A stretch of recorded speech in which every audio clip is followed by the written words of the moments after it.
mluvit, co mám říct. Martina jsem poznal jsem ho trošku od vidění, poznal jsem ho, když byly Dny víry v Praze, to byla taková ta akce, která byla na jaře a on ji velice dobře organizoval a připravoval a věnoval tomu spoustu času, tak jsem ho oslovil a říkal jsem, tak pojď k nám na Alfu, to je to samé. To je ta samá činnost a určitě se pro ní hodíš. Takže přišel k nám, teď jsme zpívali Duchu svatý křič, tak teďko přišel Martin. Tak děkuji za tento krásný úvod. Přeju hezký večer. Jsem si tady rozlil čaj, koukám. Vyladíme techniku nejdřív.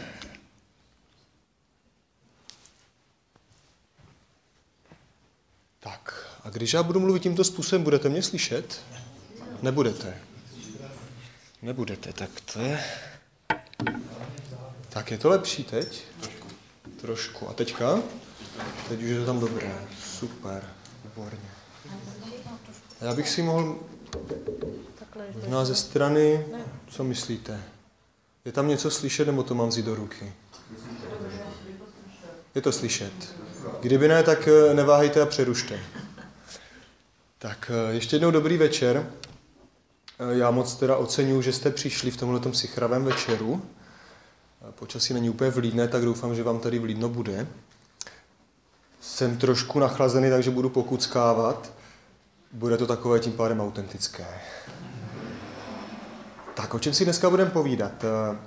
Budeme mluvit o tom, a to je téma dnešní přednášky, jak získat víru a jakým způsobem o té víře s druhými mluvit. Jak se o tu víru podělit a taky proč, z jakého důvodu. My jsme tady už měli 3, aspoň pro mě teda úžasné přednášky, mě se moc líbily. Úplně na té první, kterou měla Eva, tak my jsme tady slyšeli, že křesťanská víra pro křesťana je důvěrný vztah s Bohem. Já osobně bych řekl, aspoň pro mě, řeknu důvěrný vztah s Bohem, tak to už je něco jako spíš pokročilá víra. To už jsme jakoby dál na té cestě. A když se řekne třeba taková trvalá přítomnost Boha v našem životě, nějaké trvalé zakoušení Boha, tak to myslím, že už je svatost. Tak to už je takový cíl té cesty. Když lehce odbočím, já jsem dnes na Facebooku viděl, tam je taková stránka Catholic Gentleman, katolický gentleman, a tam byla černobílý obrázek boxera. A tam bylo napsáno, že světec je hříšník, který se nepřestal snažit. To se mně moc líbilo. Já bych teda víru dneska chtěl představit jako cestu k téhleté důvěrnosti s Bohem. Je to vlastně vztah Boha a člověka, kdy v němž jakoby něco dělá člověk a něco tam dělá Bůh. My jsme v té první přednášce taky slyšeli o tom, že je třeba nějaké naše rozhodnutí. Já když přijdu na ten vztah s Bohem vlastně ke vztahu člověka s druhým člověkem. I když někoho potkáme a vidíme ho úplně poprvé, může se stát, že je nám hnedka sympatický a hnedka mu věříme. Pravděpodobně v tom budou hrát roli nějaké emoce, možná to, že máme s ním něco společného. Myslím, že obvyklejší je ten druhý způsob a to je to, že důvěřovat hned nezačneme. To znamená, nějakým způsobem musíme poznat, zjistit, jestli on to s námi myslí dobře, jestli máme zkrátka něco společného. A já bych ale řekl, že v každém vztahu, ať už tam teda začne to hned, anebo to nějakou dobu trvá, ta důvěra, tak je tam přítomné tohleto rozhodnutí. Já myslím, že můžeme obecně říct, že každý z nás po něčem touží. Každý člověk. Někdo touží po naleznutí pravdy. Někdo touží po naplnění svého života. Toužíme po štěstí. Toužíme, řekl bych, po odpovědích, po takových těch, po otázkách, respektive odpovědích na ty otázky, typu, jakoby, jestli existuje třeba pravá láska. Dneska lidi hodně říkají láska, ono to je takové relativní, to jako, co je dobré pro mě, není dobré pro někoho jiného a tak dále. Takže jak to vlastně je? To je teda člověk touží a hledá. Já myslím, že Bůh právě zase touží po člověku, protože ho miluje a chce mu právě ukázat nejlepší cestu životem. A chce mu ukázat nějaké místo, kde mu teda bude konečně dobře. Víra teda pro mě osobně cesta tohohle vzájemného hledání se. Tak já osobně jsem věřící asi 15 let. Dlouhá doba. Přiznám se, že pro mě víra byla vždycky probojovaná. Já jsem uvěřil, když mě bylo 22 let. Za chvilku o tom budu mluvit. Prožil jsem několik úžasných let, kdy ta víra byla hodně silná a následně jsem ji ztratil asi na 10 let. A poté jsem ji znova našel. To, jakým způsobem se moje víra posouvala, byla především právě v rozhovorech s druhýma lidma. A když se podívám trošku úplně zpátky, tak já poprvé, myslím, tak zpětně vidím, že nějakou víru jsem prožíval asi tak v 5 letech, což byla taková dětská víra ve smyslu Bůh je to krásný, život je krásný, všechno je v pořádku a já jsem plný života, raduju se. Postupně jsem tady tuhletu víru nějakým způsobem ztrácel. Samozřejmě zhruba od těch 15 let. Jo. Byla tam, jak samozřejmě dospívají muži, jo. Hrál to určitým způsobem roli s erotikou. A když mě bylo 21, tak jsem už měl za sebou několik vztahů. Musím říct, že nebyly úplně všechny čistý. Nebudu toto dál jako rozpitvávat, to asi chápete, že? Je pravda, že měl jsem poměrně jakoby dost náročnější dospívání, protože moje matka měla přítele a ten přítel byl k nám dost jako zlej. To znamená, hodně nám ubližoval celé naší rodině. Já si vzpomínám, že zhruba v tomhletom období těch 20 let já jsem se necítil vůbec dobře, cítil jsem se úplně ubitej, jo? Naprosto bez energie, únava. Je pravda teda, že jsem ale vždycky byl takový velký hledač, jo? Už od těch 15-17 let. A právě pravda nebo jako vynalezení nějakého toho smyslu života, toho, jestli já tady mám nějaký úkol nebo nemám, tak to mě vždycky fascinovalo. Vedlo mě to různýma směrama. Vedlo mě to do buddhismu, vedlo mě to k ezoterice, vedlo mě to k magii. Proč to říkám všechno?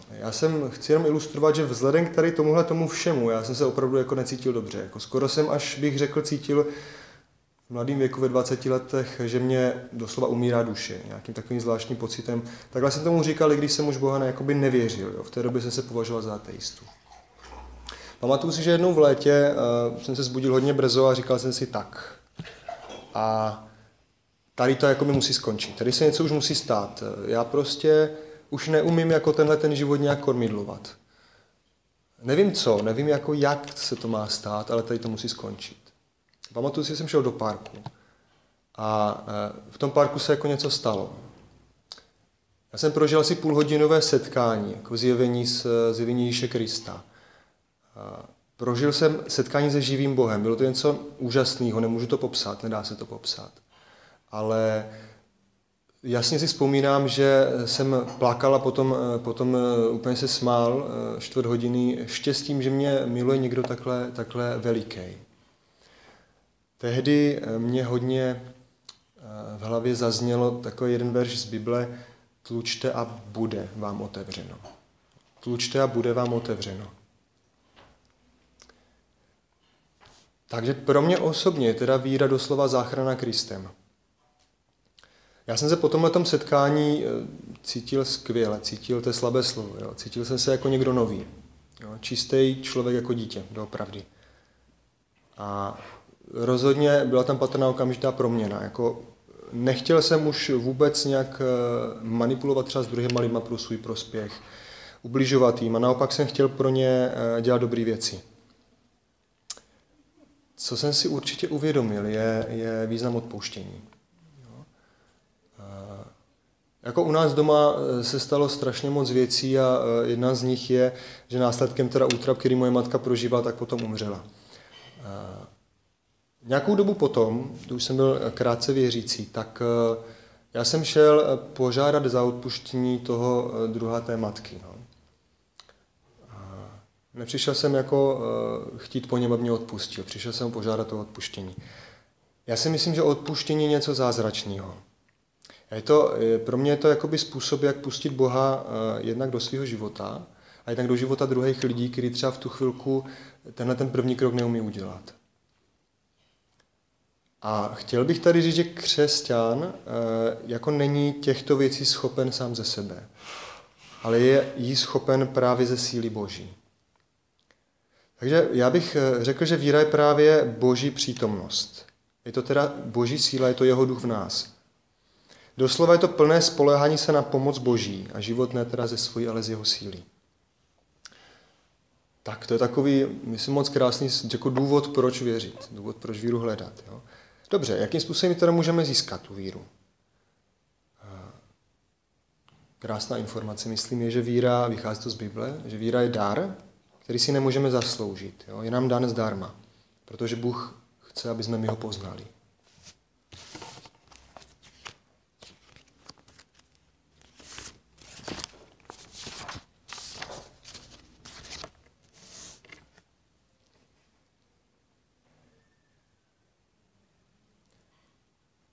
Hnedka nabízí se teda otázka, jakým způsobem my vlastně můžeme Boha poznávat a jak poznávat vlastně ty jeho úmysly s náma. Jo, jak můžeme najít tu cestu důvěry, jak mu začít věřit. Chtěl bych tady mluvit o několika zdrojích, které máme, aby jsme našli víru. První je Bible.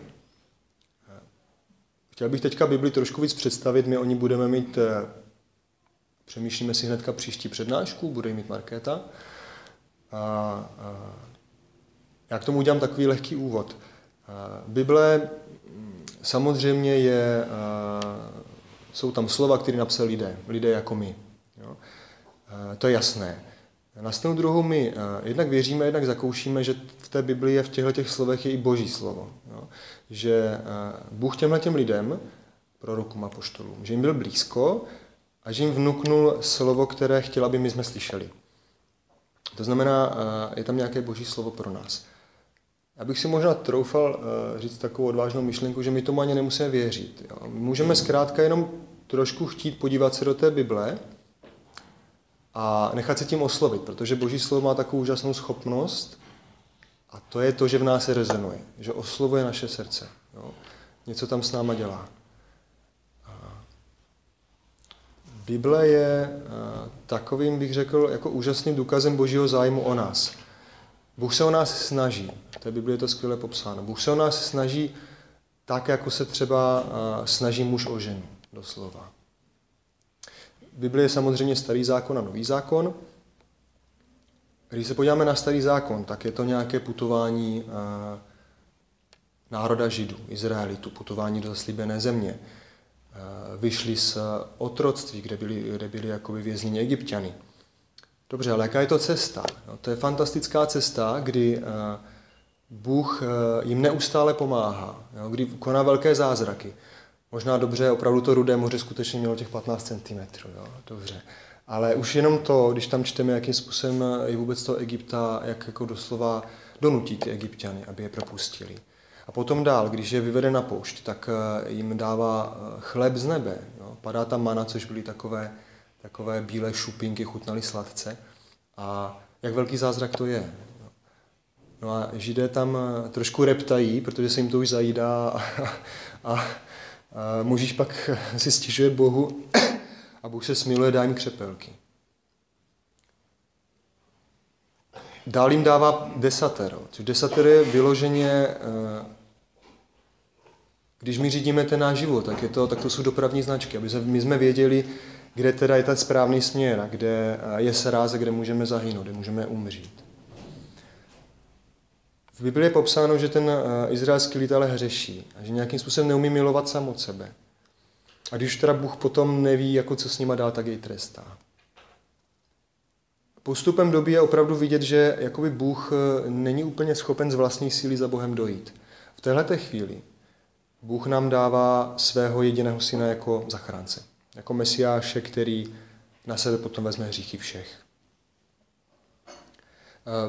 V Biblii je právě mnoho takových úžasných informací, jako slibů přímo, který nám Bůh dává, který nám jako ukazuje a nabízí své přátelství.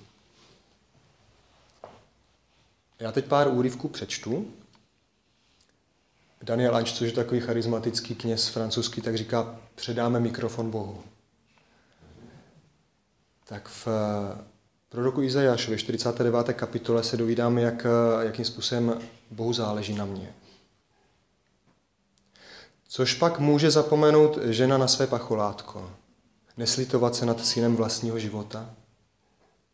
I kdyby některé zapomněli, já na tebe nezapomenu. Hle, vyryl jsem si tě do dlaní, tvé hradby mám před sebou stále. V Matoušovi zase čteme, jak velkou cenu máme pro Boha.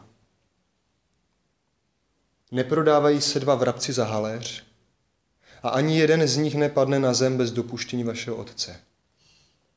U vás pak jsou spočteny i všechny vlasy na hlavě. Nebojte se tedy. Máte větší cenu než mnoho vrabců. Pak tady máme krásnou zprávu o tom, jakým způsobem víra proměňuje člověka. V Ezechielovi 36. kapitola. A dám vám nové srdce a do nitra vám vložím nového ducha. Odstraním z vašeho těla srdce kamenné a dám vám srdce z masa. Tady se mi krásně vybavila přednáška minulá, kterou měl Joška, když nám říkal, milovat vlastně někoho znamená chtít pro něj dobro. Umíme to? Jak moc to umíme? Já myslím, že to tolik neumíme. A právě zde nám Bůh slibuje, že nás uschopní, že nám dá tady tohleto nové srdce. Dál potom vidíme, že skrze víru patříme Bohu, doslova se stáváme jeho dětmi. Těm pak, kteří ho přijali a věří v jeho jméno, dal moc se stát božími dětmi. Potom sám Ježíš v evangeliu Jana říká, moje ovce slyší můj hlas. Já je znám, jdou za mnou a já jim dávám věčný život. Nezahynou na věky a nikdo je z mé ruky nevyrve. Můj Otec, který mi je dal, je větší nade všecky a nikdo je nemůže vyrvat z Otcovy ruky.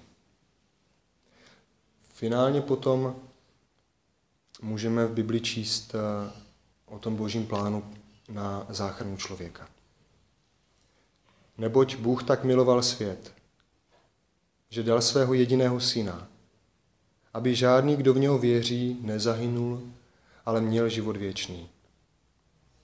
Vždyť Bůh neposlal svého syna na svět, aby svět soudil, ale aby skrze něj byl svět spasen.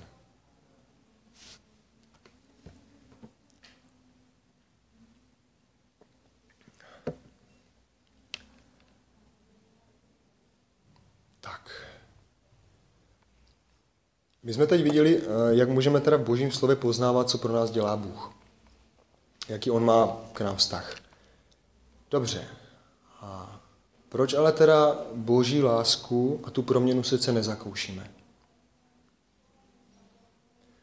Co já můžu udělat pro to, abych se jakoby pro toho Boha rozhodl?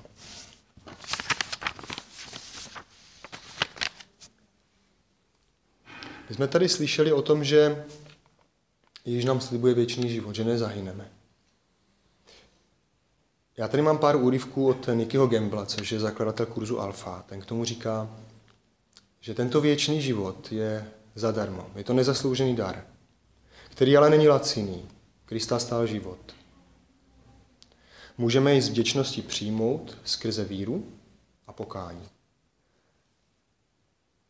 Chtěl bych jenom vysvětlit slovo pokání. Já jsem byl na jedné dobré přednášce jednoho misionáře, jmenuje se Pat Collins, a já jsem si celý život myslel, on to bylo před rokem, a já jsem si celý život myslel, že pokání je ideálně okamžitě přestat dělat špatné věci a začít dělat dobré věci. Jo. A on tam úžasně mluvil o tom, že pokání je změna smýšlení. Pokání je změna smýšlení. To znamená vůbec ta touha. A proto jsem říkal na začátku takový ten o tom boxerovi, snažit se. Tohle to kolikrát je obrovsky důležité a stačí, snažit se. My potom až následně dostáváme sílu na tu změnu života. Takže to, jakým způsobem můžeme přijmout tenhle ten dar od Ježíše, je zkrátka složit zbraně vyloženě. Vzdát se a říct, je mi to líto. Marian Kufa, což je kněz, který se stará o bezdomovce, tak on to doslova říká, oprav si software. Jo. Oprav si software. To znamená, není třeba okamžitě dělat nějaké skutky, ale říct si, ano, já tohle to chci, já chci být dobrý, já chci být dobrý manžel, já chci být dobrý přítel, já se chci naučit odpouštět, když to vůbec neumím teď. Oprav si software. Tohle to je pokání. Dobře. My ale častokrát, ať už třeba věřící už jsme, nebo ještě ne, tak můžeme cítit, že máme nějakou svou překážku. Můžeme říct, ano, ten jako Ježíš je úžasný, mě to líbí, ale nějak mi to nejde. Jo? Chtěl bych věřit, ale zkrátka to nejde. Budu teďka mluvit o takové náročnější věci. Ta věc je hřích. V Biblii je mnohokrát řečeno, že všichni jsme hříšní. Dobře, co to je hřích? Hřích se dá chápat teda jako skutek, který nesměřuje k lásce, tedy k Bohu, ale od něj. Už to by nějaké sobectví. Já se teda rozhodnu upřednostit sám se před druhým člověkem. Můžu někoho zranit, nebo můžu zranit sám sebe. A může to být i to, kdy někdo zranil nás, jo? Třeba v dětství. A pořád to v sobě máme a pořád něco jakoby díky tomu nedokážeme, nemůžeme. Nějaká uzavřenost například. Tady tyhle hříchy jsou v podstatě taková zeď, která vyrůstá mezi náma a Bohem. Svatá Terezie, což je úžasná, byla svatá, je to úžasná světice, úžasná žena, říkala doslova, že vlastně Bůh je takový zářící diamant, který září uprostřed našeho srdce. Úžasná věc, uprostřed našeho srdce. Ale my právě díky těm hříchům, ten hřích je takový černý plátno, který je přes ten diamant přehozený. Takže když to světlo září, tak my ho nemůžeme vidět. Další obraz je samozřejmě tady tahleta zeď, to znamená, hřích mě nějakým způsobem odděluje od Boha. A Nicky Campbell právě říká, celá církev i víra, že právě proto na svět přišel Ježíš. Přečtu zase kousek z Nickyho Campbella. Ježíš se nikdy ničeho špatného nedopustil. Mezi ním a Bohem Otcem žádná překážka nebyla. Na kříži Bůh přenesl naše nedobré skutky na něj. A z tohoto důvodu potom Ježíš na kříži volal: Bože můj, proč jsi mě opustil? On v tomto okamžiku byl právě oddělen od Boha ne pro svoje, ale pro naše nepravosti. Ježíš nás skutečně svou smrtí a zmrtvých vstáním osvobodil od tohohle hříchu. Dobře, jak my to můžeme přijmout, aby jsme to zažívali a zakoušeli? V knize Zjevení, což v Novém zákoně, tak je tam takový úžasný obraz. Hle, stojím před dveřmi a tluču. Zaslechne-li kdo můj hlas a otevře mi. Vejdu k němu, budu s ním večeřet a on se mnou. Když jsme si říkali, že i ve vztahu člověka k Bohu je možné udělat nějaké rozhodnutí. Je takový další krásný obraz a to je to, že lidské srdce má dveře a ty dveře mají kliku, ale pouze jenom jednu, a to kliku zevnitř. A Ježíš se nebude do těchto dveří nějak vloupávat, nevláme se do nich a nezbaví nás své svobody, kterou nám dává. Takže tuto kliku za ní musíme vzít my a otevřít tyto dveře. Já věřím, že stačí jenom málo. Víra teda znamená, že se celou vahu opíráme o to, co pro nás udělal Ježíš na kříži. A přijmout jej jako svého osobního Pána Spasitele. Říkali jsme, že k tomu potřeba upřímnost, lítost. Já bych vám teď rád dal takový jenom vyloženě praktický způsob, jak toto udělat. Jedná se o modlitbu. O modlitbách budeme tady mít ještě další přednášku. Je to modlitba, kterou používá hnutí Oáza, což je nejsilnější katolické hnutí v Polsku. A není to jednorázová věc. A můžeme se jí modlit, i když jsme věřící, když jsme nevěřící třeba, nebo hledající. Je to modlitba na odevzdání života Kristu. Samozřejmě, jak jsem říkal, to, co je obrovsky důležité, je vaše svoboda. To znamená, ve chvíli, kdy to třeba tak necítíte, nemusíte se jí modlit, můžete se jí modlit někdy v budoucnu. Já jsem připravil potom vytištěnou na kartičkách, kartičky leží tamhle vzadu na stolku, jak jsou vizitky, můžete si je vzít na památku třeba, jak budete chtít. Nemusíte. Pokud byste řekli, jo, já prostě už Pána Ježíše nějak znám, já si zkrátka myslím, že by ten život s ním byl lepší, tak v tuhle chvíli si myslím, že už je dobrý čas, ale opravdu to nechám na vás. Já tu modlitbu teď přečtu. Pane Ježíši Kriste, ty mě miluješ. Dnes takového, jaký jsem. Přijímám tvoji lásku a uznávám před tebou, že jsem hříšný. Děkuju ti, že mi odpouštíš hříchy, když jsi za mě zemřel na kříži. Uznávám tě jako svého jediného Pána a Spasitele. Odevzdávám ti celý můj život, otvírám ti své srdce. Králuj v něm, proměň je podle své vůle. Amen.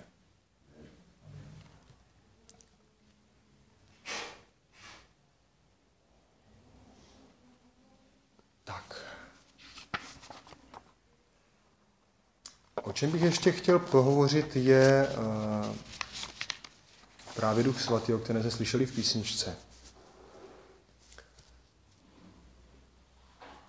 Můžeme říct, že dalším způsobem, jak třeba získat víru, jak tu víru udržet, už ve chvíli, kdy jsme křesťané, nebo když jsme se pro Boha nějakým způsobem rozhodli, tak je potom být otevřený tomu, že Bůh ke mně mluví, že mě hledá, že se projevuje v mém životě.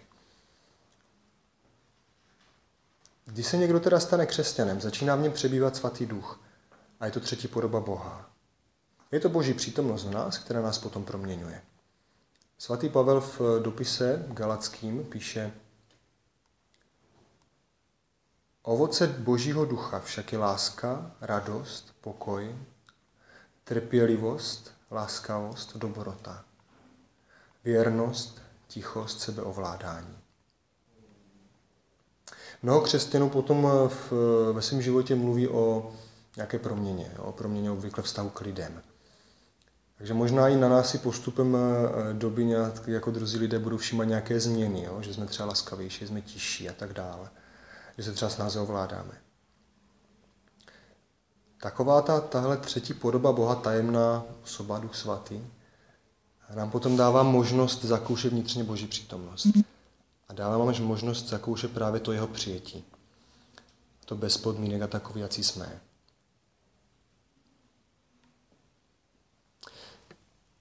Co já bych ještě určitě chtěl říct, je, že bych vás chtěl uchránit od takové jedné věci.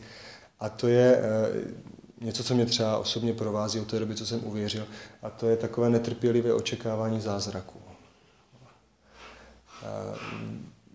Zázraky se stávají, můžou se stát v našem životě. Někde jsem slyšel, že kdo nevěří v zázraky, není realista. Nemůžeme Bohu vyčítat, že zázrak nepřijde a neznamená to, že víra nefunguje. Jak jsem řekl i já, který jsem měl jakoby velký, silný setkání s Bohem, tak potom jsem na asi 10 let ztratil víru, nebo skoro ztratil, řekněme. Takže takhle ta cesta může vypadat. Opravdu já myslím, že víra je skutečně pomalá proměna. Je to cesta, kdy pomalu nalézám tuhletu důvěru. Tak. Já bych se teď posunul ke druhému bodu našeho povídání, a to je, jakým způsobem mluvit o té víře, o té naší víře, kterou už aktuálně teď máme, nebo zkrátka o tom, co mě to dává, nebo jestli mě křesťanství oslovuje. Jak o tom mluvit s druhými lidmi a ještě dokonce, jak tím další víru získat.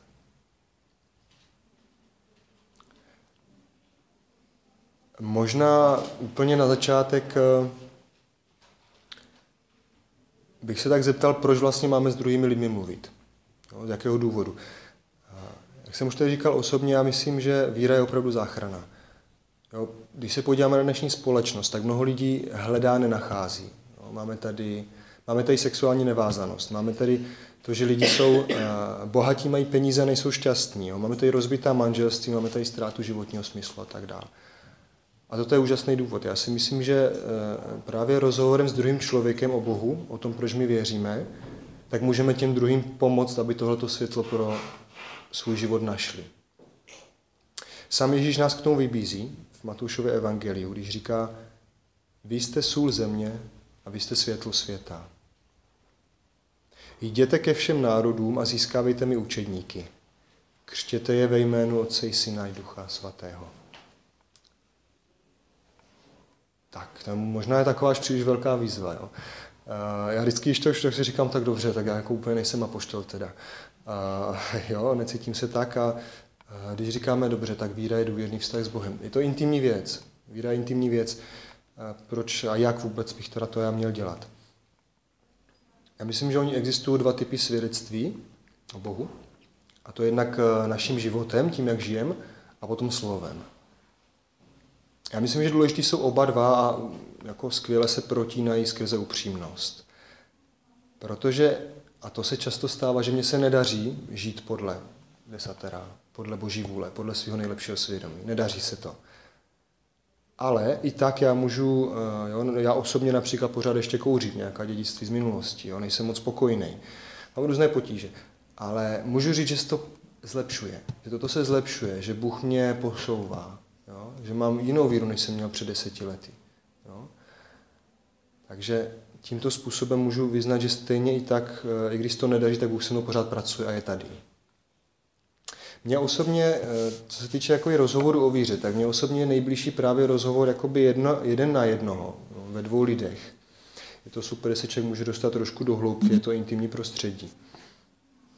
A může to být v mé rodině, může to být v mých přátelských vztazích s partnerem. Samozřejmě tam, kde cítíme zájem o víru a nějakou takovou chuť toho druhého se o ní něco dovědět. Jako je určitě důležitý, samozřejmě někdy jsme do toho hodně zapálení, jo? Je důležité si uvědomit, že my jsme víru nevymysleli. Jo? My ji nedokážeme ani vyvolat, jo? Toto je Boží věc. Ale můžeme právě ukázat druhým, jakým způsobem Bůh v našem životě se projevuje a proč mi to dává smysl. Je pravda, že existují lidé, kteří třeba v tom mají blok nějaký. Jo? To znamená, nechtějí slyšet moc o Bohu, není jim to úplně blízký a nedělají jim to zkrátka dobře. Vůbec to nevadí. Já si myslím, že tady je nutné zachovat jejich jako vlastní svobodu, která je teda Božím darem. Nic jim zkrátka nevnucovat a počkat, až budou mít zájem. Já jsem naznačil, že rozhovor s druhým člověkem je způsob, jak získat víru. Ježíš sám říká v Matoušovi, neboť kde jsou 2 nebo 3 shromáždění ve jménu mém, tam jsem já uprostřed nich. Bůh teda sám přichází do takového rozhovoru, dává nám víru, jo, a projevuje se tam. Já osobně jsem mnohokrát, když mám různé přátele, mluvíme spolu, hodně upřímně, říkám jim, co všechno se mi nedaří, jo, jak to funguje, kdy dostávám sílu a tak. A hodněkrát jsem zažíval obrovskou radost, jo, opravdu posílení víry, která třeba překonala moje deprese, které já často mívám. A já myslím, že my vůbec nemusíme být teologové. Nemusíme říkat nějaké zásadní pravdy, ale stačí vyloženě naše upřímné svědectví, které může být takový, jaký v dané chvíli se cítíme. To znamená úplně jednoduché, věřím proto, že jsem třeba měl s Bohem nějaký zážitek. Jo. Nebo věřím proto, že jsem chtěl patřit mezi lidi, kteří se nesoudí, kteří se mají rádi. Jo. Zkrátka věřím proto, že tak, to už si doplníte sami, to už nechám na vás. Tak, tady bych skončil. Doufám, že ne příliš pozdě ani. Moc vám děkuju a přeju vám ještě jednou hezký večer.